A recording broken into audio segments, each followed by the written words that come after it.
उसमें भी लिखा गया है कि हस्ताक्षर सही पाए गए हैं, मिलान किया गया। फिर हम फर्जी कहाँ हो गए? अगर जावक पंजी नहीं मिल रही है तो इसमें हमारा क्या दोष है?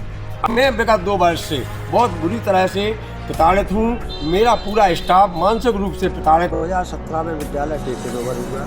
कर्मचारियों को 2002 से एरियस का भुगतान हुआ और सम्मेलन 2018 में हुआ। माननीय कलेक्टर महोदय की अध्यक्षता में उच्चतम न्यायालय और उच्च न्यायालय के निर्णय के परिपालन में ये सारी प्रक्रिया हुई। राजेंद्र पाठक या किसी और अधिकारी की इसमें भूमिका नहीं रही, क्योंकि मध्य प्रदेश शासन का जो गजट प्रकाशन था उसमें कलेक्टर महोदय को ही अध्यक्षता करना थी कमेटी की और पात्र कर्मचारियों के बारे में लिखना था। 30 मार्च 2023 को तत्कालीन जिला शिक्षा अधिकारी SN नीखरा जी सेवानिवृत्त हो गए और मध्य प्रदेश शासन मंत्रालय वल्लभ भवन के द्वारा मुझे जिला शिक्षा अधिकारी निवाड़ी का प्रभार दिया गया। हमारे जीवन का वहीं से एक टर्निंग पॉइंट हुआ कि न जाने क्यों लोगों को वो अच्छा नहीं लगा या न जाने क्यों वो सब चीज़ें हुई कि 2017 से 23 तक जहाँ पर कोई कमी नहीं बताई गई, 23 के बाद पेपरों के माध्यम से, मीडिया के माध्यम से, सोशल मीडिया के माध्यम से हमें विभिन्न प्रकार से प्रताड़ित करने का प्रयास किया गया। विद्यालय में निकायाधीन वाली बात कही गई। हम हाई कोर्ट गए, हाई कोर्ट की डबल बेंच ने उस पर स्थगन आदेश दिया, लेकिन शासन ने उसको मान्य नहीं किया। उसके बाद हम फिर हाई कोर्ट गए।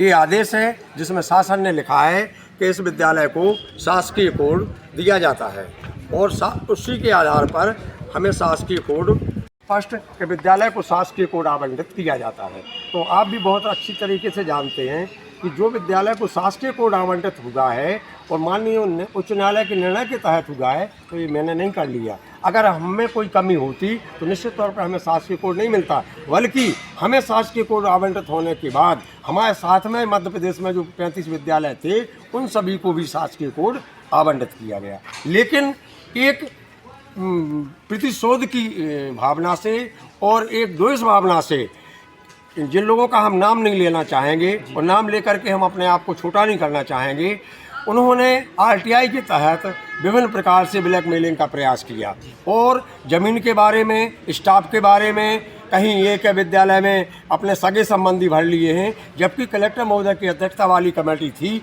उसमें सगे संबंधी होने का प्रश्न ही नहीं उठता था। इस प्रकार के आरोप लगाए गए और मैं विगत 2 वर्ष से बहुत बुरी तरह से प्रताड़ित हूँ। मेरा पूरा स्टाफ मानसिक रूप से प्रताड़ित है। हमारे स्टाफ में देवेंद्र तिवारी, रविंद्र रावत और सुब्रत श्रीवास्तव जैसे 3 लोग हैं जिनको अपना मानसिक संतुलन खराब होने के कारण, तनाव होने के कारण इलाज कराना पड़ा और बेचारे आज भी बड़े डिप्रेशन की ज़िंदगी जी रहे हैं। अगर मौका लगा और आपने मौका दिया तो मीडिया के सामने हम इस बात को भी रखेंगे कि इस प्रकार से प्रताड़ित और टॉर्चर किया जा रहा है।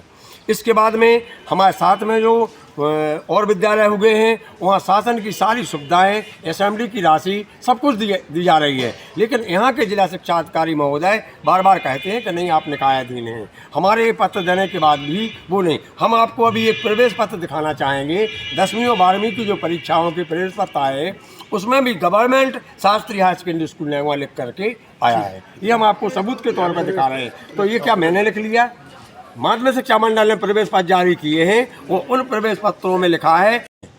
क्या एक शिक्षक की में क्षमता है किसी को धमकाने की? और फिर मैं आज एक बात और कहना चाहता हूं और मेरा विशेष अनुरोध है आपसे कि इस बात को विशेष आप हाईलाइट से निकालिए कि जो हमारा विरोध करने वाले हैं उनने अपने विरोधियों की संख्या इतनी बढ़ा ली है कि किसी दूसरे से कोई दिक्कत आए और उसमें हमको शामिल कर दिया जाए। हम एक छोटी सी बात कहना चाहेंगे। हमारे विकासखंड शिक्षा अधिकारी कार्यालय के अकाउंटेंट, मेरे भाई जैसे व्यक्ति काशीराम प्रजापति का देहावसान हो गया। किन परिस्थितियों में होगा, क्यों होगा, ये मुझे पता नहीं है, ना मैं पुलिस हूँ, लेकिन बहुत अच्छे व्यक्ति थे। उनका देहावसान हुआ, उन्होंने सुसाइड की या क्या किया ये तो हमें पता नहीं। मैं कलेक्टर महोदय से, SP महोदय से और प्रशासन से मांग करता हूं कि इसकी निष्पक्ष जांच की जाए। लेकिन हमें आज बड़े दुख के साथ कहना पड़ रहा है, हमारा हृदय भर आया है दुख से कि आज भी उस मैटर में मेरे स्टाफ को और मेरे विद्यालय के कर्मचारियों को जोड़ के देखा जा रहा है। मैं ये कहता हूं कि 2017 से 2024 तक काशीराम जी अकाउंटेंट थे। उन्होंने केवल मेरी वेतन डाली है, ना मेरा कोई एरियर्स का भुगतान किया है, ना मेरा कोई 7वां वेतनमान लगाया है, और जो भी है वो सब मैंने आपको डॉक्यूमेंट प्रस्तुत किए। और आप कहें मैं उच्चतम न्यायालय से 17 साल लड़ाई लड़ी है, उच्च न्यायालय से मैंने लड़ाई लड़ी है, यदि हम गलत होते तो क्या उच्चतम न्यायालय से उच्च न्यायालय से जीत करके आते? ये आज जो हमने प्राचार्य राजेंद्र पाठक जी से पूरी बातचीत की है, एक तथ्यात्मक और उनके पास जो सबूत है उस आधार पर पूरी चर्चा लोगों के सामने जिनके गलफत जिनके अंदर है उसको दूर करने के लिए आज खबर निवाड़ी के माध्यम से आज इनके साथ रूबरू हुई। नमस्कार।